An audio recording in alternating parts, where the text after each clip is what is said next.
గురువుగారు అదే కొంతమంది భక్తులు వేరే వాళ్ళతో మాట్లాడుతుంటే డబ్బులున్న వాళ్ళకి మాత్రమే చూస్తారనుకుంటా తిట్టుకుంటా వెళ్ళిపోయారు. ఓ ముగ్గురు భక్తులు. దీన్ని ఎలా చూడాలి? వీళ్ళు తిట్టిపోయిన వాళ్ళలో తప్పులు వెతికితే అది మన మూర్ఖత్వం అయితది. తిట్టిన వాళ్ళలో న్యాయం ఉంది. తిట్టినోళ్ళ పక్షాననే మాట్లాడతా నేను. తిట్టినోళ్ళ దాంట్లోనే వాస్తవం ఉంది. డబ్బులిచ్చినోళ్ళ దాంట్లో కూడా వాస్తవం ఉంది, నిజాయితీ ఉంది, సత్యం ఉంది, ధర్మం ఉంది. వాళ్ళు కష్టపడి సంపాదించిన డబ్బులు రూ. 10 అమ్మకు సేవ కోసం ఇద్దామని తెచ్చి ఇచ్చిండ్రు. సమాచార కేంద్రంలో వీళ్ళేం చేస్తారు, మన మారుతి అన్న, వెంకటన్న, మీరైనా కూడా, ప్రదీప్ గారు కూడా కష్టపడి ఓ రూ. 10 సాయం చేసిండ్రు కదా! గురువుగారితో ఒక వాక్కు, ఒక మాట ఇట్లా మాట్లాడిపిద్దామనే ఒక సద్భావన, సదుద్దేశము, అదొక మంచి మానవీయమైనటువంటి విలువ. దానికిచ్చే ప్రాధాన్యం. తప్పేం లేదాడ. అన్నోళ్ళది తప్పు లేదు. ఇచ్చినోళ్ళది తప్పు లేదు. తప్పేడుందంటే డొనేషన్ కేంద్రంలో, సమాచార కేంద్రంలో కూర్చొని డొనేషన్ తీసుకుంటున్న వ్యక్తి తప్పు. ఆ తీసుకునే వ్యక్తి చేసే తప్పేంటంటే, మీరు ఇస్తున్నటువంటి ఈ రూ. 10 ఇవ్వదలిస్తే పీఠం యొక్క అభివృద్ధికివ్వండి. గోశాల ఉంది, గోవులకివ్వండి.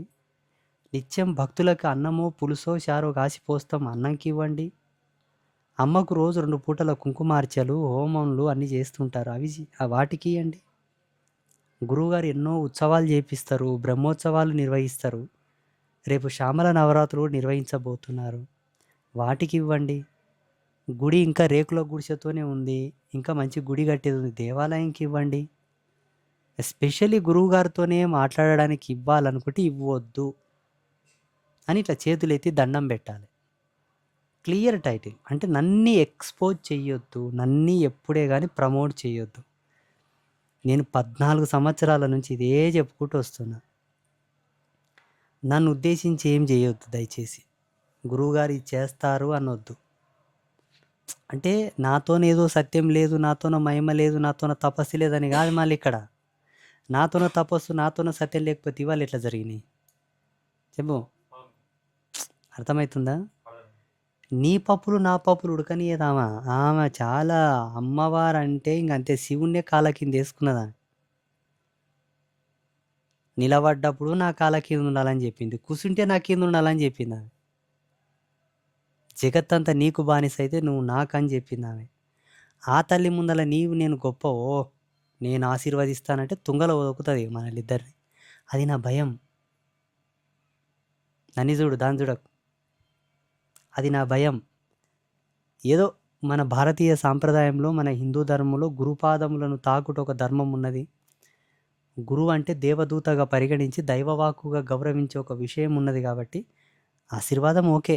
శుభమస్తు, మంచిగైతది, బాగైతది, అంతవరకు ఓకే. ఈ ఈ బాగైతది, శుభమస్తు అన్నదానికి కూడా మనం ఒక ఛానల్ పెట్టినాం. మంగళవారం, శుక్రవారం, పున్నం, అమాస. వచ్చేవాళ్ళు ఆ వారాల్లో వస్తూ, అది కూడా ఒక పద్ధతిగా వచ్చి, అంత బ్లెస్సింగ్ తీసుకొని పోయే వరకైతే నేను ప్రాతినిధ్యం వహిస్తాను. అధికారికంగా నేను ధృవపరుచుకుంటాను. నేనే దేవుడిని, నేను బాగా చేస్తా, నా వల్ల అయితది, నేను చేస్తాను రండి అన్న అహంకారం నాకు రాదు. నేను చచ్చిపోయే వరకు కూడా మాటాడను. ఇక్కడొచ్చే వాళ్ళంతా గురువుగారు ఏదో చేస్తారని వస్తున్నారు. వాళ్ళకి ఆ భ్రాంతి పోగొట్టాలి. అది మీ బాధ్యత. శిష్యులుగా మీ బాధ్యత. ఇక్కడుండే పనిచేసే కమిటీ వాళ్ళ బాధ్యత. ఇక్కడ పనిచేసే వాళ్ళందరి బాధ్యత. వాళ్ళకి ఆ భ్రాంతి పోగొట్టాలి. ఆ నమ్మకం పోగొట్టాలి. వాళ్ళకి ఎంతసేపున్నా ఇప్పుడు సీను స్వామి గుళ్ళే ఉంటాడు. ఒక మాతాజీ రుద్రశూలం ఉంటది. ఇంక తాను కూడా ఆడీడే ఉంటాడు. నువ్వైతే పర్మనెంట్ ఫిక్స్ అయిపోయావు. ఓకే. మీరు చెప్పాలి వాళ్ళకు. గురువుగారితో ఏం లేదమ్మా. ఆయన ఒక దేవదూతగా వచ్చాడు. ఆయన వాచక గురువు, జ్ఞాన గురువు, కానీ కర్మ గురువు కాదాయన. అంటే ఆయన ఇప్పుడు ఆయన తపస్సులో ఉన్నాడు ఇంకా. అంటే ఆయన స్టడీలో ఉన్నాడు. ఆయన తపస్సు ఇంకా అయిపోయి లేదు. ఆయన పట్టాభిషేకం చేసుకొని దేవుడు అయ్యలేడు మన కర్మలు తీసుకుని ఇంకే. ఆయన ఇంకా స్టడీలో ఉన్నాడు. స్టూడెంట్. స్పిరిచువల్ స్టూడెంట్ ఆయన. అని ఇట్లా చెప్తే 100 మందిలో ఒక్కడన్నా మారతాడు. ఈరోజు డేట్ చూడండి. నవంబర్ 23 ఆదివారం. ఇప్పుడు సమయం 7:24. సరిగ్గా 6:30 నేను అక్కడ కూర్చున్నానా, ఎవరో కరీంనగర్ నుంచో మంచిర్యాల నుంచి వచ్చిండ్రని గోశాల డెవలప్మెంట్‌కి 10,000 రాశారంట. మారుతి ఉండి వీళ్ళు 10,000 చందా రాసిండ్రు, మీ ఆశీర్వాదం కావాలంటే ఇట్లా మొక్కిపోతారంట. సరే నేనైతే వాళ్ళు రాసిండ్రని ఆశీర్వాదం ఇయ్యలేదు. సరే వాళ్ళు తెచ్చిర్రు కదా అని చెప్పి కమిటీని గౌరవించాలి, అది నా బాధ్యత. కమిటీకి హక్కునిచ్చినా అధికారం ఇచ్చినా కాబట్టి కమిటీని నేను గౌరవించాలి. కమిటీ నేనే నిర్మాణం చేసిన, నేనే నిర్ణయం చేసిన, అయినా కమిటీని నేను గౌరవించాలి. అది పాలక మండలి వ్యవస్థకు సంబంధించిన రూల్. అసెంబ్లీలో కూడా దాన్ని ఫాలోఅప్ చేస్తారు, పార్లమెంట్లో కూడా దాని ఆమోదం ఉంది, దాన్ని మనం కూడా గౌరవించాలి. దేవాదాయ ధర్మాదాయ శాఖ వాళ్ళు కూడా ఆలయ పాలక మండలిని వాళ్ళు గౌరవించే నడుస్తారు. ఈఓ గారు, అదొక రూల్. ఆయనది చిన్న నేను మాట్లాడాను. వెనకతలో ఒక ఆయన నిలబడి వెంకటన్న ఛాయ్ తీసుకొచ్చి పక్కన నిలబడితే వెంకటన్న ముఖం మీదే తిట్టిపోతున్నాడు ఆయన. వీళ్ళు డబ్బున్నోళ్ళకే రెస్పెక్ట్ ఇస్తారు, డబ్బున్నోళ్ళని చూస్తారు, పదనరా అనేనా. ఆయన అన్న దాంట్లో తప్పు లేదు. ఆయన అన్న దాంట్లో బ్రహ్మ సాక్ష్యం ప్రకారంగా సత్యమే ఉన్నది. మనం చేసే వ్యవహారాలు అట్లున్నాయి. మరి ఇప్పుడు అన్నీ పోయినాయన ఇక్కడ వరకు అనిపోయిన అనుకోకూడదు. విషపురుగు కన్నా డేంజర్ ఆ మనిషి. బయట పోయి ఎంత ప్రచారం చేస్తాడో. అంటే ఒక మనిషి ఎలా ఉన్నాడు చూడండి, ఒక మనిషి మైండ్ సెట్. పోంగానే వాళ్ళని రిసీవ్ చేసుకొని వాళ్ళు ఎంతసేపు అంతసేపు వాళ్ళకి టైం ఇచ్చి, వాళ్ళకి మంచిగా ఆశీర్వాదం ఇచ్చి, వాళ్ళ కోరికలను నెరవేర్చి, వాళ్ళ కష్టాలని పోగొడితే గురువు గారు మంచోడు. వాళ్ళని పట్టించుకోకపోతే ఒక తప్పే, వాళ్ళతో మాట్లాడకపోతే ఒక తప్పే, వాళ్ళకి సమయం ఇవ్వకపోతే ఒక తప్పే. ఏ కోణంలో చూసుకున్నా మనం ఒక బానిసలం అయిపోయినాం. ఇప్పుడు రాజ్యాంగం ప్రకారంగా మనం ఓట్లేసి గెలిపించుకున్న ఎమ్మెల్యే మాట్లాడకపోయినా వాళ్ళకి ఇబ్బంది కాదు. ఒక అధికార ప్రతినిధి భారత రాజ్యాంగం ప్రకారంగా ఒక ప్రథమ పౌరత్వ స్థానంలో ఉన్న కలెక్టరు, సర్పంచు, గవర్నర్ వీళ్ళు సమయానికి సమయం ఇస్తారు, ఇయ్యరు, అయినా వాళ్ళతో పంచాయతీ ఉండదు. మేము పుకాటుకు వచ్చినాం, బాజారు కొడుకులం, సాములం, గతి లేక అడుక్కు తినే వాళ్ళకు ఉన్నాం. కాబట్టి ఇక్కడొచ్చి మేము ఇక్కడి నుంచి వచ్చినాం, మాతో మాట్లాడరేంటి? ఇది ఇంకా బాగుంది. అంతకుముందు ఒక మాతాజీ వచ్చారు, ఏమన్నా తెలుసా, ఈయనకు తలపోగురు శానుంది, పిలిస్తే కూడా పట్టించుకోడంటదంట. సరిగ్గా మొగుడే సగా పట్టించుకోడు, పిలిస్తే నీ మురికితోన నీ కడుపులో పుట్టిన పిల్లలే నిన్ను కేర్ చేయరు, సొంతం నీ అన్నదమ్ములే నేను కుక్క కన్నా హీనంగా చూస్తారు. అటువంటిది నువ్వెవరు నన్ను పట్టించుకోడనడానికి? అస్సలు విషయం గురువు అంటే ఏంటి, అసలు ఆధ్యాత్మికత అంటే ఏంటి? భగవంతుడు వస్తే కూడా చూడని వాడే గురువు, అది గురుత్వం. మీరు వస్తే మీకు మీ మొహాలను చూసి మాట్లాడి ఏందది? ఎవరిని కామెంట్ చేస్తున్నారు వీళ్ళంతా? ఒక చిన్న లాజిక్ ఆలోచన చేయండి. ఎంతసేపు ఉన్నా మేము వాళ్ళకి గులాంగిరి చేయాలి, వాళ్ళకి బానిసలు కావాలి మేము. వాళ్ళు వచ్చినప్పుడల్లా మాట్లాడాలి. పొద్దుండదు, దినం ఉండదు, టైం ఉండదు, ముహూర్తం ఉండదు, వస్తూనే ఉంటారు. వాళ్ళు వచ్చినప్పుడల్లా మాట్లాడాలి, వాళ్ళు వచ్చినప్పుడల్లా మాట్లాడాలి, గుంజీలు తీసినట్లా మాట్లాడాలి. అంత అంటే దీని ఇంకో మాట చెప్తా, ఏమనుకోవా, వేశ్యకు దినం ఉండదు, టైం ఉండదు, ముహూర్తం ఉండదు. ఎవడొస్తే వానికి తలుపు తెరవాలి, తలుపు మూయాలి, తలుపు తెరవాలి, తలుపు మూయాలి. అట్లుండాలంట మేము. ఏమంతేనా కాదా? ఏమన్నావో పెద్ద మనిషి? మళ్ళీ ఏమి కడుపు పూట కాయమ్మ, ఎవరు వస్తే తలుపు తెరవాలి, తలుపు మూయాలి, తలుపు తెరవాలి, తలుపు మూయాలి. అంటే మేము అట్లుంటే గురువు గారు మంచోళ్ళు. అంత చీప్ ఉందా గురుత్వం? మీరు చెప్పండి. లేదు గురు. అంత చీపు, అంత వరస్ట్గా ఉంటారా గురువులు? బయట ఉంటే కూడా ఉంటారేమో, కానీ నేనైతే లేను స్వామి, నేనైతే లేను. నాకు అది నచ్చదు, ఆ శాండాలి బతుకు నచ్చదు, ఆ నీచపు చేష్టలు నాకు నచ్చవు. నేను గర్వంగా సగౌరవంగా బతుకుతా, చచ్చిపోతా. డబ్బులు ఇచ్చే వ్యక్తి అంటే ఇప్పుడు చూడు, నిజం చెప్తా, నేను ఎండకెండిన ఓనకు నాన్నే స్వామి. గాలివాన వస్తే గుడికి ఉత్తరం వైపు రేకులను లేచిపోతే అమ్మవారు నానింది ఒకరోజు ఓనకి. ఎన్ని అవస్థలు పడ్డాను ఈ గుడికాడ, ఎన్ని అవస్థలు తీసినా నాకెరక. ఎవరన్నా ఒకరు వచ్చి నేను గిది కట్టిస్తా గిది చేస్తా అంటే మళ్ళీ మళ్ళీ ఆశ కలగదండి. ఆశ అంటే ఆశ కాదు కానీ 10 మందికి నీడవుతుంది, 10 మంది ఆశ్రయం తీసుకుంటారని ఒక బాని. మళ్ళీ నాతోనే డబ్బులు లేవు, మళ్ళీ ఏం చేతు? ఇచ్చటోనికి ఇంత ఆశీర్వాదం కూడా ఇవ్వకపోతే ఓన్ కర్మ నా ఈపు తగలదే? చెల్లుకు చెల్లు చేసి పంపలే కదండి. గది ధర్మంతో నిలబడుతుందన్న సూక్తిని అనుసరించి వాళ్ళని ఆశీర్వాదం చేస్తాం కానీ ఆయన ఇచ్చిన డబ్బులను కాదు, ఆయన ఇచ్చిన కట్టల్ని కాదు. ఇంకా తెగించి చెప్పాల్సి వస్తే ఇంకా అట్లా కూడా నాకేం మాన మర్యాదలు లేవు, అట్లా కూడా ఒప్పుకుంటా. డబ్బులు ఇచ్చేటోళ్ళని చూస్తా, చూస్తా. చూడు తెగిస్తే ఇలా కూడా తెగిస్తుంది, మళ్ళీ ఏం చేయమంటే. అందుకే ఇప్పటి నుండి కూడా చెప్తున్నా, నీవు ఎన్ని ఏళ్ళు ఉంటావు పీఠంలో, ఎన్ని దినాలు ఉంటావు, ముసలిగా ఎవరు ఉంటావా నీ ఇష్టం. నన్ను నమ్ముకొని పీఠానికి ఎవరు రావద్దు. కుల్ల బస్తీ మీద సవాల్ మొత్తం ఇడ బంగారు రేకు మీద అక్షరాలు రాసి కూడా చెక్కిపెట్టు పెద్దగా ఆడ ఫ్లెక్స్ వేసుకొచ్చి. ఇప్పుడు నీవు నన్ను గురువు నమ్మినవా? నా ముందర నీదేమైనా జ్ఞానం పనిచేస్తుంది? చెప్పు. నన్ను కింద కూర్చునేట్టు నీ మీద కూర్చో చూస్తా, అయిపోతుంది. నీ ధైర్యం సరిపోతుంది? బోడి మురికిపోయి నేను తినేది ఒకటే కూడు. నీవి నావి శరీర సమాన ధర్మాలే ఉన్నాయి. నన్నే నీవు ఇంత గౌరవించేటప్పుడు ఆ తల్లులను మనం గౌరవించాలి నాయన. ఆశీర్వదించిన అనుగ్రహించిన ఆ తల్లులు అధికారికులు కానీ మనం ఎంతటోళ్ళమప్ప. మనం దూతలం అంతే. జ్ఞానం చెప్తాము, చూడు గిట్లా ఆచమనం చేయి, గిట్లా ప్రాణాయామం చేయి, దేవుళ్ళ ఫోటోలు గిట్లా పెట్టుకోరు, గిట్లా పంచె గిట్లా కట్టుర్రి. కాలుకాడున్నది కాలకాడికే రావాలి, నడుము కాడుకున్నది నడుము కాడికి రావాలి. నడుము కిందికి రాదు, కాలుది నడుముకు రాదు. కొన్ని పద్ధతులు చెప్తాం, అవి మీతో లేవు కాబట్టి మేము చెప్తాం. అంతవరకే చూడాలి మమ్మల్ని. మళ్ళా తీరితేనేమో మంచి గురువు, తీరకపోతేనేమో ఒక రకంగా కామెంట్లు. ఏమిటి ఇదంతా చెప్పు. ఇంకొక మీరు అర్థం చేసుకుంటే సంతోషం, ఆ మందికైతే అర్థం కాదు. ఆ జనాలకు అర్థమైతే ఈడికెందుకు వస్తారు చెప్పు. వీడికి వచ్చేటోళ్ళంతా టాప్ ఆఫ్ మోస్ట్ పర్సన్స్ అంటే వయసులో పెద్దవాళ్ళే వస్తారు. చిన్న పిల్లలు ఎవరు రాలేదు ఇంతవరకు. యంగ్ పర్సన్స్, టీనేజ్లో ఉన్న పిల్లలు ఎవరు రారు. ఎవరో నేను హిందుత్వం గురించి అరుస్తుటా కాబట్టి హిందుత్వంకి బానిసలైన వాళ్ళు ఎవరో గురువుగారు ఇంత మంచిగా చెప్తున్నారు పోయి చూసేద్దామని వస్తారు సొరసొర పిల్లలు. కానీ మ్యాక్సిమం నెత్తి తెల్లగైన వాళ్ళే వస్తారు. చూస్తున్నావా లేదా? అంత వయసులో వాళ్ళు ఏ గురువును కలిసి లేకుంటారా? ఎక్కడ పోయి జ్యోతిష్యం చెప్పించుకుని లేకుంటారా? ఏడ పంచాంగం చూపించుకుని లేకుంటారా?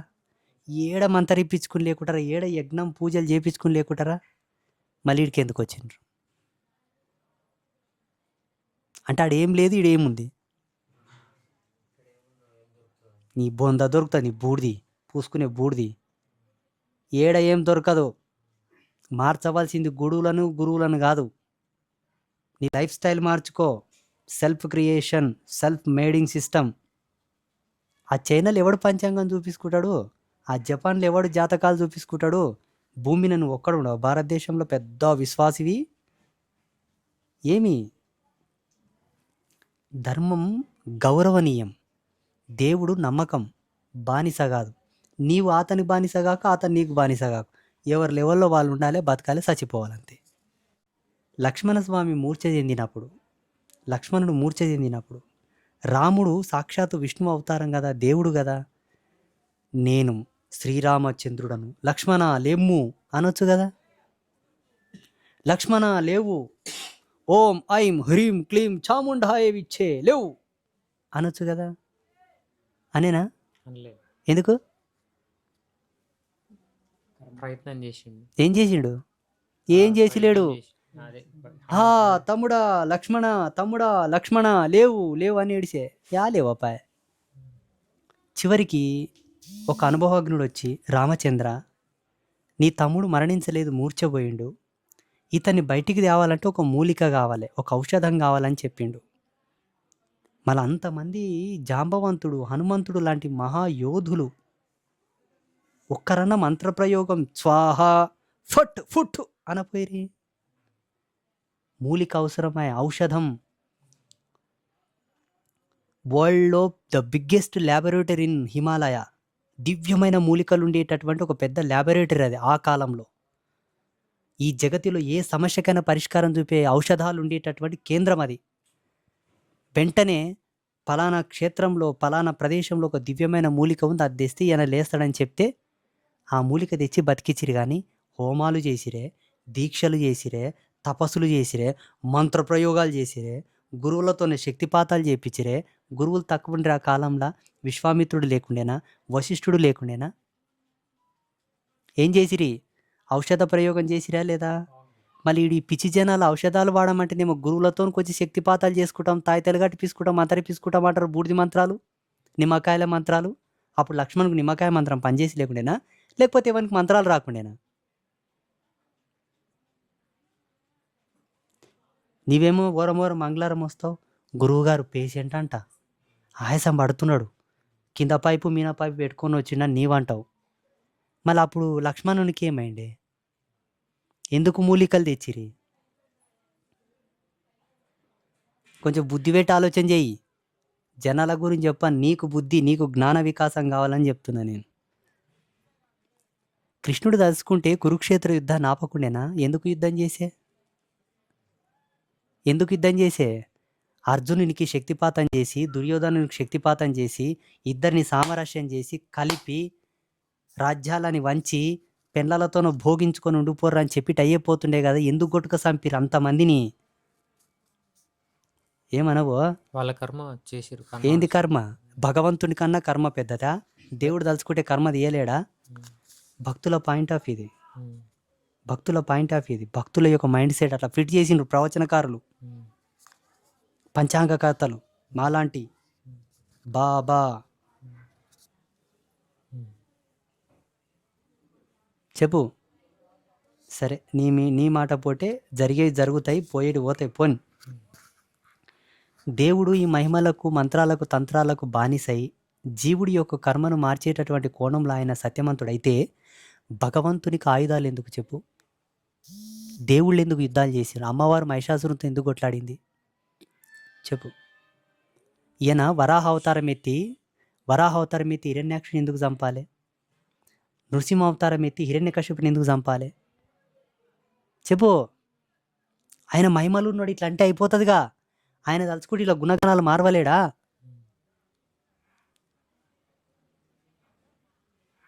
అర్థమవుతుంది నీకు? నిమ్మకాయలతో నువ్వు ఈ ప్రపంచం బాగుపడేటట్లుంటే, మంత్రాలకు తంత్రాలకు ఈ జగతి బాగుపడేటట్లుంటే, ఈ ప్రపంచం ఇట్లా ఉండేది కాదు. మొత్తం సందుల గల్లీ గల్లీలా స్పిరిచువల్ యూనివర్సిటీలు ఉంటుండే, మెడికల్ యూనివర్సిటీలు రాకుండే. మంత్ర యూనివర్సిటీస్, తంత్ర యూనివర్సిటీస్, యంత్ర యూనివర్సిటీస్ వస్తుండే తప్ప అగ్రికల్చర్ యూనివర్సిటీ, పాలిటెక్నిక్ యూనివర్సిటీ ఇవి రాకుండే. కొంచెం బుద్ధిని వాడండి. దేవుడు దేవుడే, మంత్రం మంత్రమే, తంత్రం తంత్రమే. వాటి కోసం అవి ఉట్టాయి. అవి పనిచేసే తీరులో పనిచేస్తాయి. నీ తీటకు, నీ తిమ్రంగా అవి పనిచేయవు. మారవలసింది మీరు. శానతనం చేయలే. దుడ్డు చేతికి వచ్చిందంటే, ఒక దుడ్డు రూపాయన, ఆటనన, శారణ చేతికి వచ్చిందంటే ఒక వరం వచ్చిందని గర్వపడాలి తప్ప ఎగిరియరాదు. ఇట్లా పెయి మీన, తిమ్రం మీన, తీట మీన ఎగిరిస్తేవనుకో 7 తరాలు ఎగాల్సి వస్తుంది. వచ్చినప్పుడు ఎగిరిస్తాం, పోయినప్పుడు గురువులు బాబా బాబా బాబా, యా బాబా బాగా చేస్తాడు, యా బాబా బాగా చేస్తాడు. ఇప్పుడు ఆయన వచ్చి బయట ఏడిసి ఒక మాతాజీ ఆర్థికంగా చాలా ఇబ్బందులు ఉన్నాయండి అండ్ వెంకటేశ్వర స్వామి అప్పులో ఉన్నాడు. ఎవరు చెప్పుకుంటాడు ఆయన చెప్పు? కలియుగం అంతమయ్యే వరకు వడ్డీ కడతాను మాట ఇచ్చిండు. నీకెవరు బాగా చేస్తారు? ఏంది ఇది? అప్పులైనాయి. సరే, అప్పు అయితే ఏం చేయలే? హరిశ్చంద్రుడు అంతటోడే అప్పు కట్టనీకి ఆలి నమ్ముకున్నాడు. సత్యమంతుడు, రఘువంశంలో పుట్టినవాడు, ఇక్ష్వాకు వంశ తిలకమైన. అప్పు కట్టనీకే, విశ్వామిత్రునికి అప్పు కట్టనీకే పెండ్లం నమ్ముతాడు, కొడుకు అమ్ముతాడు. మళ్ళీ ఆయన అప్పుడు మంత్రాలు తంత్రాలు చేసి లేడు? మాలాంటి బాబాలతోనికి వచ్చి తాయితలు రాపించుకునేడు హరిశ్చంద్రుడు. అప్పుడు మంత్రాలు తంత్రాలు లేవా? ఆ యుగంలో, ఈ పాపిష్టి కాలంలో ఇంకా మంత్రాలు సగా పనిచేయవు. ఆ కాలంలో పనిచేసి లేవా హరిశ్చంద్రునికి? ఎందుకు కాటి కాపరిగా మారే? ఇప్పుడు చాలామంది అప్పులైనవని వస్తారు కదండి. ఈడికొచ్చేటోళ్ళంతా 99% అప్పులైనయి, కలిసి రావట్లేదు, కలిసి రావట్లేదు అని వస్తారు. అవే కదా! నువ్వు వింటున్నావుగా. మరి ఇప్పుడు వాళ్ళంతా ఏం చేసిండ్రు? పోనీ హరిశ్చంద్రుడికి ఏమన్నా బుద్ధి లేకుండేనా? క్షత్రియుడాయన 16 ధర్మాలకు ప్రాతినిధ్యం వహిస్తేనే రాజపట్టాభిషేకం చేసి సింహాసనం మీద కూర్చోబెడతారు. కన్నొంకగున్నా, కాలొంకగున్నా, ఏమన్నా తట్టుకు ముక్కబోయినా కూడా రాజసింహాసనం మీద కూర్చోబెట్టేవాళ్ళు కాదు అప్పటికి. ఒక నపుంసకత్వం ఉన్నా సింహాసనం మీద కూర్చోబెట్టేవాళ్ళు కాదు. పూర్ణ పురుషత్వం, నవయౌవన సౌందర్యం, సకల సద్గుణాలుంటే తప్ప బుద్ధిలో కూడా వికలాంగత్వం ఉన్నా పట్టాభిషేకం చేసేవాళ్ళు కాదు. తెలుసా? మళ్ళీ హరిశ్చంద్రుడికి బుద్ధి పనిచేసి లేదా? నేను ఎవరితోనో తాతయ్య కట్టుకొస్తే నాకు పైసలు వస్తావని తెలియకునేనా? భగవంతుని ఎందుకు నమ్మాలే? గురువులతోనికి ఎందుకు రావాలే? దేవుళ్ళకు పూజలు ఎందుకు చేయలే? ఆ ఛానల్ వేరు, అదంతా వేరు. అవి తప్పకుండా చెయ్యాలే, చెయ్యాలే, చెయ్యాలే, చేసి చచ్చిపోవాలి. ఎందుకంటే గాడిదలు చేయవండి, కుక్కలు చేయవండి, నక్కలు చేయవండి, పందులు చేయవండి. మనం చెయ్యాలి. అది మన గొప్పతనం. మనిషి పుట్టినందుకు గొప్పతనం అది. అవి పిల్లల్ని అంటాయి, అవి తింటవి, అవి కూడా చేస్తాయి. మనం కూడా తింటాం, చేస్తాం, పిల్లల్ని కంటాం. వాటి వారసత్వం మన వారసత్వం. అది గుడ్లు పెట్టడానికి రెడీ అయినప్పుడు ఒక గూడు కట్టుకుంటుంది. ఈయననిక దగ్గరికి అయినప్పుడు ఒతను గుంత దోకొని ఈంతది, పిల్లల్ని కంటది. వాటి లెక్కలు అవి.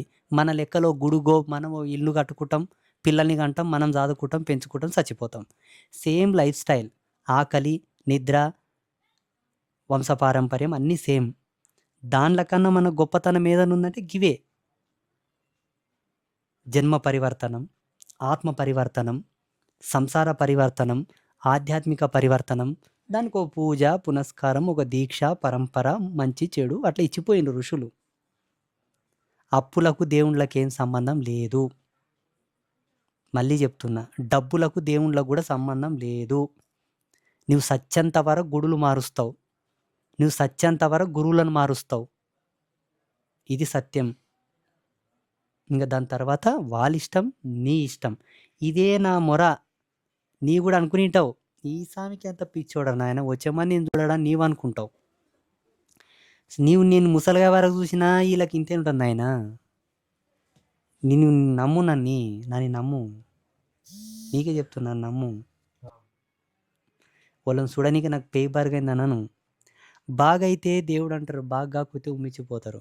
ఎంతమంది గురువుల నోక లేపినరో ఇల్లు మీకు తెలియదు, నాకు తెలుసు.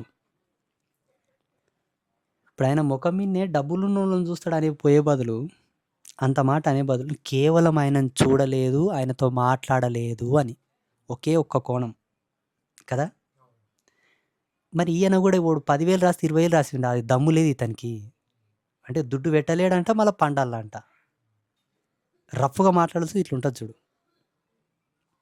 వెనకటికి ఒక పతివ్రత బాయికి నీళ్ళకోయినది, సత్యమంతురాలు. ఎవడో తుంటరోడు అట్లా పోతున్నాడు. ఈమె పతివ్రత కదా, వాడు తుంటరోడు. ఇట్లా పోయిండు, నీళ్ళు చేస్తుంది, మళ్ళీ ఇట్లా వచ్చిండు, బిందె కోస్తుంది, మళ్ళీ ఇట్లా పోయిండు, భుజమీన పెట్టుకున్నది, మళ్ళీ ఇట్లా వచ్చిండు, పోతున్నది. 4 సార్లు తిరిగినా కనీసం ఇట్లా కన్నెత్తికు చూడలేదంట ఆమె. ఎందుకంటే సత్యమంతురాలు పతివ్రత కదా. వీడేమనేనంట, దీనికి ఇంత బలుపు చూడు, 4 సార్లు తిరిగితే నన్ను కన్నెత్తి కూడా చూడదా అనేనంట వాడు. ఎవరిది తప్పు? ఈరోజు సాయంత్రం అనిపోయిన ఆయనది అదే పరిస్థితి.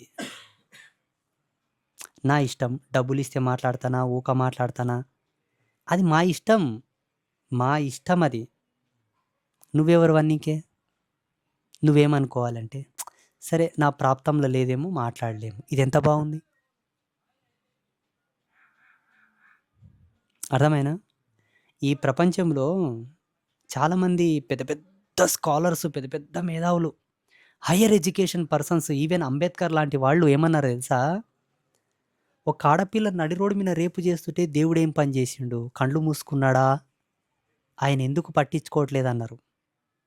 చిన్న చిన్న పిల్లల మీద అత్యాచారాలు చేస్తుంటే దేవుడు ఏం బీకుతున్నాడు అని మాట్లాడిండ్రు. దేవుడే అనేవాడు ఉంటే వచ్చి కాపాడాలి కదా. ఎప్పుడో గజేంద్ర మోక్షంలో ఏనుగును కాపాడినవాడు మనిషిని ఎందుకు కాపాడాడని మాట్లాడిండ్రు. మనిషి బుద్ధి సత్యమైతే, మనిషి బుద్ధి కరెక్ట్ ఉంటే దేవుడు తప్పకుండా వస్తాడు. దేవుడు మాట్లాడకపోవడం మంచిదైందండి. దేవుడు కన్ను చూడకుండడమే మంచిదైంది. దేవుడు కన్నా మాట్లాడింటేనా అమ్మ బాబోయ్! భగవంతుడు మాలాగా మాట్లాడి ఆశీర్వాదం ఇచ్చుకుంటా కానీ ఉన్నిటేనా వామ్మో! దేవుడిని వణికిపిస్తుంది అని. దేవుడు గప్పు కూసోవడమే మంచిది. ఉలకడు పలకడు, సమాధానాలు చెప్పాడు, అది మంచిగైంది. దేవుడే గాన మనలాగా ఫిజికల్ లాంగ్వేజ్లో ఫిజికల్ కమ్యూనికేషన్లో ఉన్నింటే బో వామ్మో! ఎప్పుడో కైలాసం కన్నా వైకుంఠం కన్నా పోయి దాక్కోవాల్సి వస్తుండే భగవంతుడు. స్వీయ నియంత్రణ లేని మానవులు ఏం చేస్తున్నారో తెలియదు, ఎలా బతుకుతున్నారో తెలియదు, ఏందో తెలియదు వాళ్ళకి అసలు. తెలుసా? అట్లా అందుకే దేవుడు గట్లనే ఉండాలి. మాట్లాడకుండా మంచిగా అట్లే గప్పు ఉంటే చాలా మంచిది. అది ఇక్కడికి వచ్చే భక్తులను సగం జడుపుతుంది నీవు, సమాచార కేంద్రంలో ఉండేటటువంటి కమిటీ వాళ్ళు. నేను ఇంతకుముందు కూడా 3 వీడియోలో చెప్పిన. రేవంత్ రెడ్డి అన్నారని, ప్రధానమంత్రి మోదీజీ అన్నారని, కలెక్టర్ అన్నారని, గవర్నర్ అన్నారని, రియల్ ఎస్టేటర్స్ అన్నారని, ఎవ్వరన్నారని. మీకు అవసరం అనుకుంటే అఫీషియల్గా స్వామీజీని మీ ఇంటికి తీసుకుపోయి మాట్లాడండి. గుత్తపట్టండి, స్వామిని గుత్త కొనుక్కొని వెళ్ళిపోండి. ఈ పీఠం కాడ మీరు సపరేట్ మాట్లాడడం వల్ల మీకు రూమ్లో మీ పదవికో, మీ స్టేటస్కో, మీ గొప్పతనాన్ని గుర్తించి మేము మాట్లాడిపిస్తాం. దానివల్ల మీ ఒక్కరి కోసం ఒక 100 మంది నర్వస్ అయి పీఠాన్ని ఎన్ని విధాలుగా విషప్రచారం చేయాలో అన్ని విధాలుగా విషప్రచారం చేస్తూ గురువుగారి మీద, పీఠం మీద కనీసమైన విలువ లేకుండా అయిపోతుంది బయట. దయచేసి మీకు ఒక దండం, మీకు శరణార్థి. మీకు గురువుగారు పర్సనల్ మాట్లాడాలంటే మీ ఇంటికి తొలకపోరి. ఎవరుండరు కదండి ఆడ. వాళ్ళ ఇంట్లో తొలకపోతే ఎవరుండరు. ఇది 10 మంది వచ్చేది కాబట్టి అమ్మకు మొక్కుర్రి, అందరితో పాటు పోయి గురువుగారికి మొక్కురి వెళ్ళిపోర్రి. ఓపిక లేకపోతే అమ్మకు మొక్కురు పోర్రి. గిది తీసుకురారి. సరే. నిన్న మా అమ్మ నారంపేట నుంచి వస్తుంటే నాకు జన్మనిచ్చిన తల్లి వెనక సీట్లో కూర్చున్నదంట, ముందల సీట్లు ఏం మాట్లాడతారంట. వేస్ట్, ఆ సామెతో పోయి లాభం లేదు. కనీసం ఇలా చూడడు, పట్టించుకోడు. ఏం లాభం అప్ప పోయి అన్నారంట. ఒక్క వీడియోలో అన్న నేను బాగా చేస్తారా అని చెప్పినా ఇన్ని దినాలు ఆయన నా పక్కలు ఉండవు కదా. చెప్పండి, అన్నానా? లేదు. వాళ్ళకి ఏం నచ్చొస్తున్నారో వస్తున్నారు, వచ్చుకోకు. నేను కాదన్నాను, నేను ఎప్పుడు కాదన్నాను. అమ్మని దర్శనం చేసుకుంటారు, పోతారు, సంతోషం. నేను మాట్లాడకపోతే అందులో నా తప్పేం ఉండదండి. నాకు ఒక సెల్ఫ్ రెస్పెక్ట్ ఉంటుంది, నాకు ఒకటి ఉంటుందండి, నా పద్ధతులు నాకు ఉంటాయి, నాకు ఒక ఆత్మగౌరవం ఉంటుంది. నీ కడుపులో ఉన్న పిల్లగాడే సకా నీతో మాట్లాడాడు. ఓన్ సాలెకోమంటే సాలెకోడు, వాడు ఎక్కడనో పోతాడు. ఓ హాస్టల్లో పెట్టి నా కొడుకు చదువుకుంటున్నాడు, వాడు ఎక్కడనో గాంజా తాకుంటే చెడిపోతాడు. నీ మురికి నీ శేషమే. అటువంటి నన్నెవరు నువ్వు శాసించడానికి? నన్నెవరు నువ్వు శాసించడానికి? దేశాన్నే లే చక్రవర్తి అయినా సాధువుల గుణాన్ని లెక్క కట్టలేదు ఇంతవరకు. అది అర్థం చేసుకోవాలి. పీఠానికి చెడ్డ పేరు దాకుర్రి. భక్తులకు కూడా ఒక విజ్ఞప్తి, అందరికీ, మీకు భక్తులకు అందరికీ, ఎప్పుడు పీఠానికి వచ్చినా అమ్మవారిని నమ్ముకొని వచ్చేట్లాగైతే రార్రి, లేకుంటే రాకుర్రి. వేరే గురువులు మాస్తుంటారు, పోర్రి ఎక్కడన్నా. మిమ్మల్ని ఉద్ధరించే మహానుభావులు, మిమ్మల్ని బాగు చేసే పుణ్యపురుషులు, గురోత్తములు ఎవరన్నా ఉంటే వాళ్ళ పాదాల మీద పోయి బాగుపడండి. ఈడ బాగుపడతారా చెడిపోతారా ఆ తల్లులకేర్క. బాగా చేస్తారా చెడపగొడతారా వాళ్ళకేర్క. నాకు సంబంధం లేదు, నాకు ఏ సంబంధం లేదు. 14 సంవత్సరాల నుంచి నా పాద సేవ చేసుకొని వాళ్ళు తిన్న ఎంగిలికూడు నాకు పెట్టి వాళ్ళు పండే పరుపుల స్థలం ఇచ్చిండ్రు నాకు వెంకటన్నోళ్ళు. తెలుసా? నేను మా పాతింట్లో ఉన్నప్పుడు నాకు స్థలం లేకుంటే వాళ్ళ ఇంట్లో తలదాచుకున్నా నేను. వాళ్ళలో నన్ను ఒకటిగా చూసిండు. అటువంటి ఇంట్లోనే మొన్న శివన్న యాక్సిడెంట్ అయి చచ్చిపోయి ఏం బీకితే నేను. వాళ్ళ కొడుకుకి యాక్సిడెంట్ అయితే పీన్గని తీసుకొచ్చి ఇడుపుందలేస్తే నేను పోయి ఏడిచి వస్తే బిచ్చగాన్ లాక. ఏం బీక్తి చెప్పు. నువ్వునోగా సాక్ష్యం. మరి ఏడ కనిపించే నీకు? ఏం కనిపించే? చెప్పు. అర్థమైందే? ఆ! వీళ్ళు నిన్నగాక మొన్నొచ్చి అందుట్లో ఇప్పుడే వచ్చి "ఆ, మమ్మల్ని చూడవు, మమ్మల్ని మాట్లాడవు, 14 సంవత్సరాలు నా సేవ చేసిన వాళ్ళనే నేను ఏం చేయలేకపోతే తూకం కట్టు మాటని. వాళ్ళేమన్నా నాతోని దీక్ష తీసుకున్నారా, ఉపదేశం తీసుకున్నారా, కొన్నాళ్ళు సేవ చేసిండ్రా, పాట పాడిండ్రా, నాతో అనిపించుకున్నారా, ఆడిపించుకున్నారా, తిట్టిపించుకున్నారా, కొట్టిపించుకున్నారా, ఏం చేసిండ్రని ఊక ఇట్లా వచ్చి ఇట్లా మాట్లాడకపోతేనే ఒక మాట అనిపోవన్నా? ఎవరినన్నా ఏదన్నా అనే హక్కు 3 రకాలుగా ఉంటుంది ధర్మశాస్త్రాల ప్రకారంగా. కట్టుకున్న భర్త, అర్ధాంగి, మొగుడు పెండ్లంని అనొచ్చు, పెండ్లం మొగుడని అనొచ్చు. వీళ్ళిద్దరు పుట్టిన పిల్లల్ని వీళ్ళనొచ్చు, పిల్లలు వీళ్ళని అనొచ్చు. వీళ్ళకు తప్ప ఆ రాజ్యాన్ని ఏలే రాజుకు అనే హక్కు ఉంటుంది. వీళ్ళు వాళ్ళని అనొచ్చు, ఆయన వీళ్ళని అనొచ్చు. వీళ్ళ తప్ప ఒక గురువుని, కేవలం ఒక గురువుని అనుగ్రహింపమని వేడుకోవడానికి అది అధికారం ఉన్నది కానీ తిరస్కరించే అధికారం లేదు మళ్ళా. తెలుసా? కేవలం దాశరథి కరుణాపయోనిధి అన్నట్లు శరణు వేడాలంతే. పిచ్చి పిచ్చి మాట్లాడి పిచ్చి పిచ్చి పనులు చేస్తంటే ఆ భగవంతుడు, ఆ శివుడే చూసుకుంటాడు. ఇంక నేనేం చేయలేను దాంట్లో. శివోహం స్వస్తి.